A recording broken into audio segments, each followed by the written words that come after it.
Welcome to the Motherhood Alliance podcast, the podcast dedicated to empowering moms and families on their health and wellness journey. I'm Brittany Suttner. And I'm Andrea Rinkus. Together, we're here to explore holistic approaches that go beyond conventional medicine. Each week, we dive into topics that matter most to you. Everything from nutrition and mental health to alternative therapies and natural living. And whether you're a new mom navigating the early stages of parenthood or a seasoned pro looking for new ways to support your family's well-being, you're in the right place. Even better, all of our guests are local small business owners who you can actually talk to and work with. You can learn more about today's guest and connect with hundreds of other health and wellness professionals through our informative and easy-to-use directory at motherhoodalliance.com. Before we get started, keep in mind that this podcast is for informational and educational purposes only and is not a substitute for personal healthcare advice. Please consult your healthcare provider before making any changes based on the podcast content. Thank you for joining us on this journey. Are you ready to help your family thrive? Let's get started.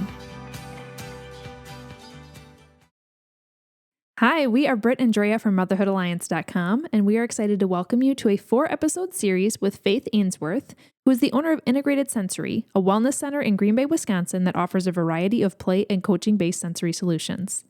Faith and her husband Ian started Integrated Sensory in 2021 after seeing a gap in opportunities within her local community and within her own home. As a mom of 2 young rambunctious boys, she identified early on that they needed ways to meet their own high-energy movement and sensory needs, but at the time there was nowhere for their family to go. Now, Integrated Sensory has a large and beautiful space where they host a multitude of offerings for families with or without a sensory-related diagnosis, including research-based and drug-free sensory coaching, trauma education, infrared sauna, multi-sensory spaces, open playtime, and much more.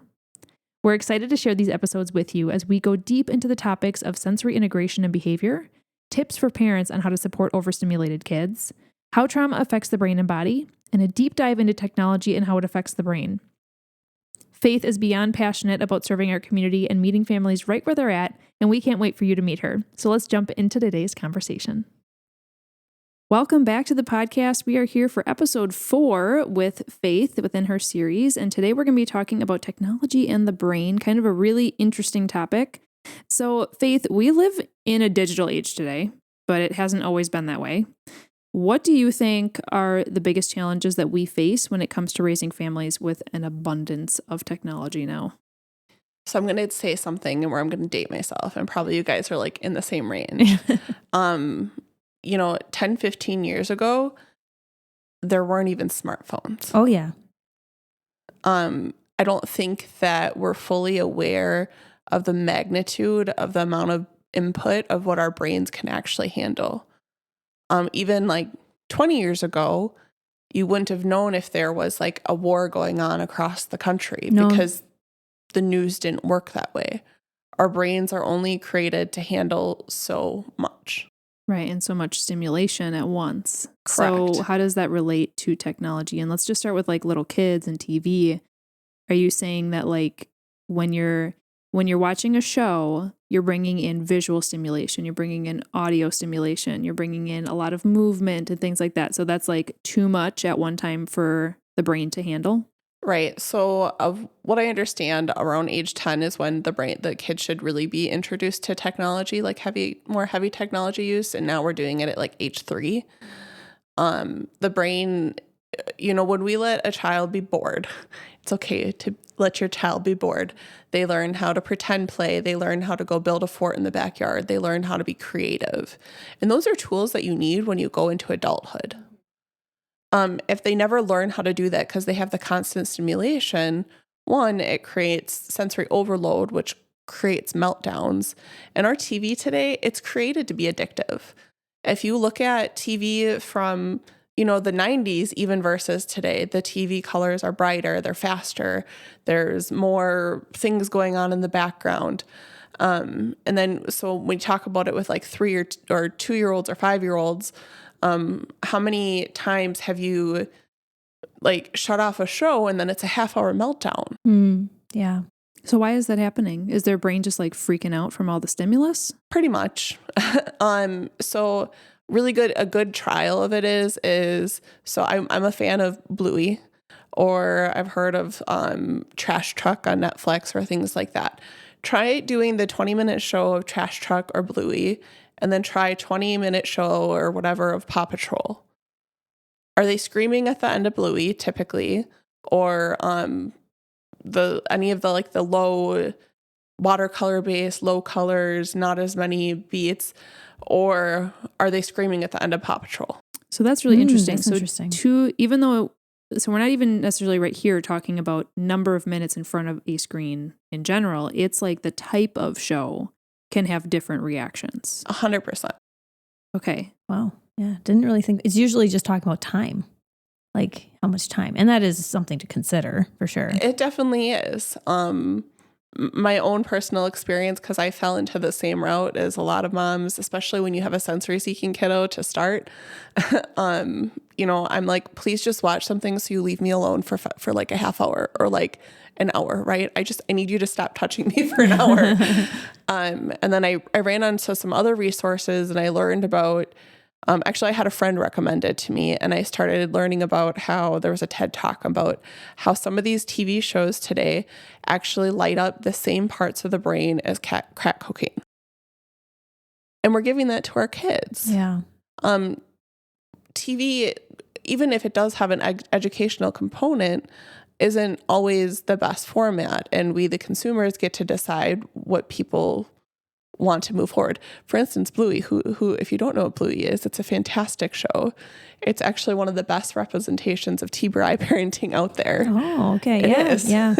Yeah. Who wouldn't like to be more like a Bluey parent? Well, yeah. Right? I mean, my kids are a little older, so Bluey wasn't so much in our realm of watching TV when they were little at all. But I just remember I've watched it and I'm like, I love this show, but that Dad has definitely high, like, I don't think I can hit that high standard as a dad, like, or as a mom. Like, they are just fantastic parents. But what a great, it's just awesome. So, what's great is if you watch in the show, the mom, Chili, is normally off to the side and the dad is engaging. Yeah. But that's part of what dads are great at. Dads are great at picking up kids and throwing them into the couch and playing games because dads are made to have that level of energy.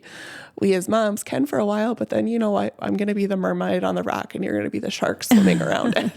That's funny. That's a funny imagery right there.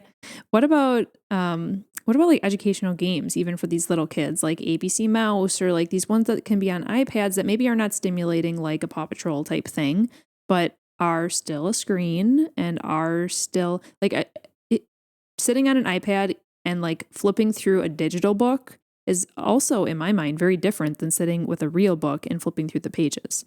So how does like these educational games, maybe on iPads that are not overstimulating, but they're still screen related, does that impact the brain? I mean, it does, because it's still a screen. And iPad time can be overstimulating depending on the age and the game and what it's going, because a lot of the games are still bright, in your face, fast-paced color games. So which piece do you feel like is the addicting piece? Is it the actual like blue light screen piece, or is it the high stimulation shows and experiences? I think it's a combination. Okay. Yeah. So the biggest thing that I learned as a parent, so when I cut back TV time, so we were down to like a half hour, an hour a day, my kids learned how to be bored and they learned how to play. So what if let's put a visual here. You wake up in the morning, you don't turn the TV on. What happens? Do they come and constantly, incessantly bother you, or do they go and play in their room and make a tower and a giant fort? I think at first they might come and bother you, and you gotta stay strong. So this is why detoxes are great. And there's some resources out there. We'll see what happens in the future. We might do a sensory TV detox. Be on the lookout for sensory, because we do understand, especially those in sensory land, iPads are used as a tool for communication. But maybe you could reduce the vibrance on the iPad, or reduce the vibrance on the TV, or, limiting whatever kind of thing. Obviously communication, that's essential. But there is more than one way to communicate. So, what type of a tip do you have a recommendation for helping parents who maybe have had the TV on, more want to do at least a minor detox in their own home and being like, okay, I want to get down to that half hour a day. They're currently at 2 hours a day, or we currently turn the TV on in the morning just because I need my coffee and I need them to leave me alone. But then there's like that I don't even know how long it would be, where the kids are like transitioning from begging and having tantrums because they don't get it anymore to like having a new, more play-based routine. How can a parent survive that time frame? Prepare. Mentally prepare. So no, but like coming up with different activities. Yeah. So like coming up with, maybe you have like, at this time, you're going to do a sensory box. I'm not going to lie. When we switched it out at our house, I was in the same like gloom and doom. I'm like, oh my gosh, what am I going to do? Because I was a full-time stay-at-home mom. And like my husband could work like 7 a.m. till 6 p.m. And I was like with a sensory seeking toddler. And I'm like, I'm going to go crazy. But we switched the TV shows first. Okay. So like, I'll give a good example of one. My child at the time, Go Dog Go. Absolutely nothing wrong with the show. And like, it teaches good principles, XYZ thing. It took him 3 months to stop asking for that. Okay. Patience is a virtue here. Yeah. Correct. And you switch to something a little bit lower tone, like Bluey? Right. Or Celeste and Ernest is another one. Trash Truck, Give a Mouse a Cookie. Yeah. Neurodevelopmentally 2D type TV shows that are still fun, still engaging. But yes, we switched the shows first, then we cut back on morning, and then we cut back at night. Not to say like we never watch a movie with our kids or anything like that, but being able to do that, like just the switch in him. And now what's crazy is we can see, so like he goes to grandma's house or something, right? And he gets XYZ TV shows, and she's like, well, it's educational. And I'm like, okay, but, and if you listen to this, I don't know if you will, still love you. His behaviors for the next 3 days were terrible. So when you ask if you can persist, that's when you get the village to get you detoxed. But you're going to see a whole different level with your kids. So it might be, so like you say, maybe a good step is switching up the shows, especially if they're littler too and older. But I would think like, okay, you can watch TV, but these are your 2 choices. Correct. Right? If you don't want those choices, you don't need to watch TV. Correct. Right? And then going from, I know for us, like I used to have it in the morning, especially like when they were home all the time before school. But then now they're in school, we don't do TV in the morning at all because I'm trying to teach them time management. Yep. And then what's really interesting, if you watch TV, like screens right away in the morning, it's a dopamine hit. Yeah. So then the brain is constantly reliant on getting this high dopamine hit when you get there first in the morning. Also, we can't not just talk about TV, talk about phones. Because I've noticed that too. If I pick up my phone right away in the morning, I get distracted. I'm not moving towards what I need to do. Like if I want to work out or something, like it does give that dopamine hit. Like, oh, what's happened overnight? Like, who cares? Yeah. Honestly, I mean, like, there's a challenge for all the parents listening out there is to not start your morning by looking at your phone right away. Like put it away for a solid, I don't know, make yourself a goal. It could be whatever you want. Say 20 minutes. You make yourself your coffee and you be present like in your own house. Maybe you do a Bible study or you do something else. You meal prep for that night or whatever it has to be. But just like, don't touch your phone for an X number of time. That would be a really good challenge Maybe for parents. If your kids are doing TV, you can do your phone. Yeah, when they're doing TV, that's the only time you can do your phone. Yeah, well, yeah. There you go. I mean, there's definitely different strategies, but I think you're right. And I know when we switched over to less TV or just different shows or whatever, there was always going to be some kickback from the kids. Correct. And I was always going to be expecting that. And so I would give them choices like, you know, you can watch this or nothing at all. And they'd be like, okay, fine, I'll watch it, you know? Or they might say, no, that's okay, I won't. Okay, then go read a book or go outside and go build a fort, or even like having something like marble runs or some kind of other kind of games or toys that they could play with would be a good idea. If you know a kiddo is going to get stimulation from or get exposed to a high stimulating show, or maybe they don't watch TV ever, but they're going to go to grandma's house, right? And you know that they're going to get exposure to something that they don't normally have, and you don't want them getting all this like sensory overload. What is something you can do to like prep their body for that? So we've talked a lot in our prior episodes about sensory integration and just like how movement can be so important. Is this kind of like the grocery store example that we had talked about in episode 1 or 2, where like before you're going to the grocery store, get really, physically active and kind of help with stimulation of movement, things like that? Would that have any impact in helping the body to actually regulate all the stimulation when it comes in? Or do you feel like that's really unrelated? As far as TVs, I haven't found it as beneficial because they're literally just that overstimulating. I think the better is when you know this is going to happen, lower your expectations for your children. Sure. Just sometimes you got to deal with the 3 days, right? Right. Well, and maybe be aware.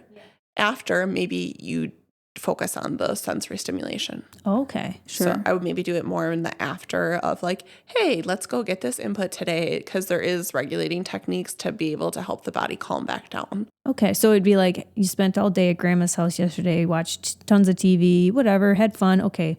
I know the next day is going to be a little rough. We're going to go and play on the swings and do something else that's not screen related. Yeah. And that's what I was going to say is maybe thinking ahead of what do you have going on after they watch TV, right? So you can't expect them to watch a show in the morning and then go and sit in a church pew for an hour. 100%. Right. So like being strategic on knowing, okay, if they're going to get a show or this sort of exposure, then we need to have something that can be like pick your times carefully on when you're going to let them watch or just TV. Be aware. Or even what about before bedtime? Do you feel like that there should be a really like 2 or 3 hours of no TV before bedtime to help kids be able to calm down and go to bed without the stimulating piece? So they recommend cut it off at 4:00. 4:00. Now that's not always realistic because sometimes you want to do a family movie night. Right. Yeah. This is not 100 or none, right? This is now when you're detoxing, probably not necessarily a full family movie night, but those family experiences are very important though, because that's bonding, that's time, that's snuggling on the couch, but of what I understand, it's about 4:00 is the recommended time. So I will say it is possible, because I was the parent that was like in the morning, okay, I need, like my decompression time, watch a little bit of a show. Then after rest time or nap time, a little bit more of a show. And it only been like an hour or so. So like we weren't like all the time. And then when I was getting ready, like getting dinner ready, do a show. We are now down to just after rest time. Okay. All right. So I don't not do TV with my kids because I'm still a mom too. Right. Well, and also I think there's some people probably that have TV on all the time. We don't do that, but I think I know people who are like, yeah, I have my TV on like literally all day. Okay. If there's something that you can do different, maybe like different, like music instead, like what do you think about that? So I'll actually bring it back to like the sensory. So we do a lot with just kids with differing abilities and adults too. But like if you have an iPad for communication, let's keep it just for communication. Sure. They don't necessarily need to have the iPad all the time. Giving them different opportunities, it might be a little bit more rough to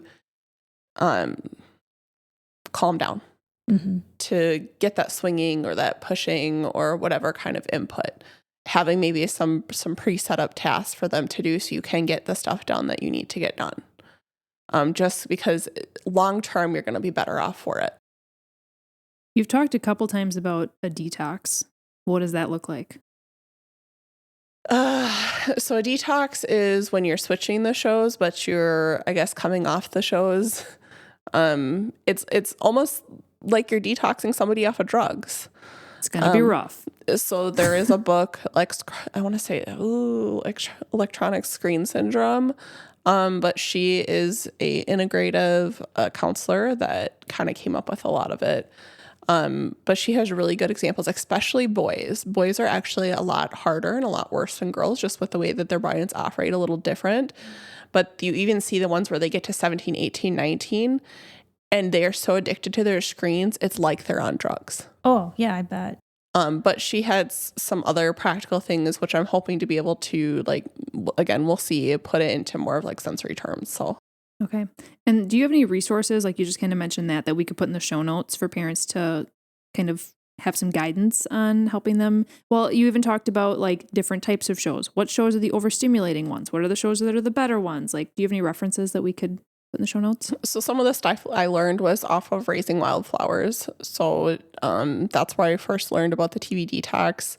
Some of her stuff, it makes sense for some people. For our family, 100% of it didn't, but it's like there's PubMed articles, backed research.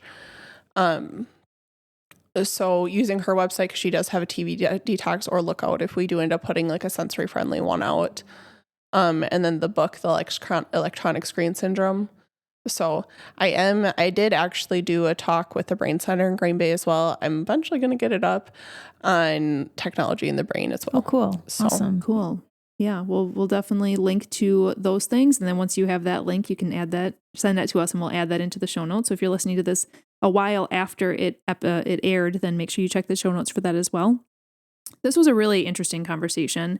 Is there anything else that you feel like we have not touched on when it comes to understanding technology in the brain? Technology is new. I don't think we fully understand the capacity and what it can affect our brains. I had some of the naturopaths and things that I was even researching. Drea, you're talking a little about EMF or electronic magnetic fields. Yeah. There we go. Yep. But we have the Bluetooth and we have all of this. Our body is literally made up of electrical signatures. So why would we think that it's not going to affect how we feel, how we think? When we go out into the middle of the woods for a couple of days, we feel pretty darn good when we're out there, and then we come back, it's overwhelming. But always asking, I think, the why as things develop, and who knows, we might be back to corded things in another 20 years. I mean, most of us are pretty sick of things, but yeah, I think you have to think about what's best for your family, what's going to work, and then just setting the plan and doing it, especially a detox when it's going to be rough. Well, right. And then even with like phones and stuff like that, it is okay to not give your kids access to the internet. Oh gosh. Yeah, that could be another whole topic. And we don't have to fully go into it, but I Yeah. have 7 and 8 year olds where they have smartphones. There's no reason for a 7 and 8 year old to have a smartphone. If they're out and doing things, you wanted to have a flip phone, sure. We all survived. Yeah, basic communication needs, we get that, but surfing the internet and having access to all the stimulation. And, right. Or if you want to take a picture but there is other resources out there. I think I've heard of Bark Wireless or Gab Wireless, or just even a good old track phone. Right, right. I think maybe they'd be called vintage now. I think that's cool again. That's cool. The vintage is cool. It's coming back. I know there's another group called Wait Till 8th, where it's a lot of families that's on Facebook. Yep, that are, encouraging families to wait until 8th grade to get them their own device, their Correct. own phone. There are a lot of resources out there that can support the parents that are looking to stay play-based when they're young, Yep. and then approach technology with a healthy mindset, right? Because like you said, technology can be good in so many ways, and we can't shield our kids from it And we shouldn't, forever. And we shouldn't, because this is part of, there's so many blessings that come from technology too, and it's going to be used to help develop our further world. Right. But so you're kind of saying that waiting until as much as you can until they're about around 10 is what's recommended before they're getting a little bit more access. Right. Is that right? And then teaching healthy habits, phone, tablet wise, it goes on the counter. You're done at this time. Also, that would probably start with us as parents, right? Showing an example of that and having discipline with that. Because how would we expect our kids to do it if we aren't doing it ourselves? You can put your phone on the counter. It doesn't have to stay next to your bed things. Alarm clocks do still exist outside of our phones. Yeah. Making the practical things, setting boundaries. Maybe your kid doesn't get a smartphone until they're 18. Yeah. Something like that. Yeah.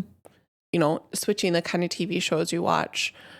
Younger kids shouldn't be watching high motion PG-13 or even any kind of thing. It does affect their brain. It affects your brain. And watch and see how your moods change, see how your family changes. I bet you're going to have a better overall family dynamic. Yeah. This is a highly needed conversation. I really appreciate that this was a topic that you wanted to dive into. Coming from the sensory background, I think that you're a perfect person to talk about this with. If people would like to connect with you about anything that they learned through all of our episodes, anything that you offer at Integrated Sensory, we talked about trauma through our episodes, talking about this topic and how you can support parents through it, what's the best way for them to contact you? We have our website, www.integrated-sensory.com, or a main line at 920-646-2582. Awesome. Well, thank you so much, Faith, for joining us on all of these episodes. We've really enjoyed having you on. Thank you. Thank you for having me. If you enjoyed this episode, would you consider leaving a rating or review or sharing it directly with a friend who could benefit from the information? We know that you're a busy mom or caregiver, and our goal is to make your life easier by bringing tips and tricks directly from experts into your earbuds. By sharing this episode with someone you love, you can play a critical role in helping to make their life easier as well. We appreciate your time and thank you for being a part of the Motherhood Alliance family.